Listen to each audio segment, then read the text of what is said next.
بەشێک لە ئەندام و لایەنگرانی جوڵانەوەی نەوەی نوێن لە پێ ناوازادکردنی سەرۆک و خۆبەخشەکانیان لە بەردەم ئۆفیسی سەرەکی جوڵانەوەکەیان گرت بوونەتەوە.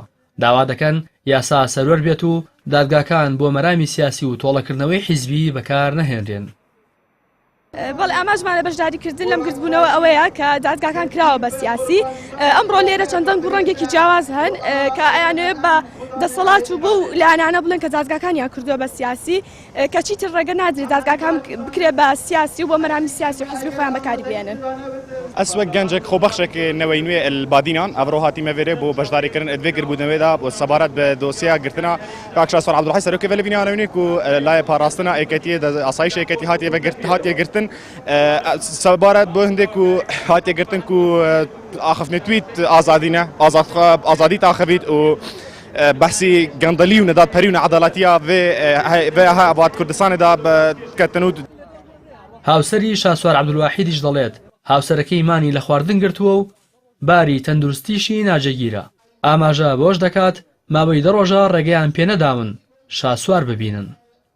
وڵا داواکەی یاسا سەروەر بێ داوای هیچ شتێکی کە ناکرێت لەم دەسەڵاتە. من داواشەکەم لە دادوەرە بەڕێزەکان و سەرۆکی دادگای سلێمانی و هەموو ئەوانەی کە خۆیان بە دادوەرەزانن لە سلێمانیە و خۆیان بە دادوەرێکی بەویژدان نەزانن داواکەم یاسا سەروەر بێ. من داوا لە دەسەڵاتدارانی کوردستان ناکەم و پێویست ناکات داواکاری لەوان بکرێت لەبەرەوەیەوان هیچ کاتێک جوابی ئەویان نەداوەتەوە کە یاسا سەروەر بێ و ناشیانێ یاسا سەروەر بێ. بڵێ بۆ ئێمە وەکوی ئاگادار بووین بەڵێمانی لە خواردن گرت بوو و من ئێستا نازانم چۆنە چکەوە چەند ڕۆژە 12 ڕۆژە گیراوە ئاگادارم نیم.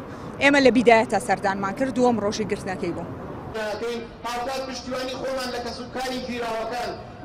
ئەندامێکی ئەنجومەنی باڵای جوڵانەوەی نەوەی نوێ باس لەوە دەکات سەرجەم بژاردە مەدەنیەکانیان تاوتوێ کردووە و لاگەری سەروەرنەبوونی یاسا هەنگاوی نوێ دەگرنە بەر.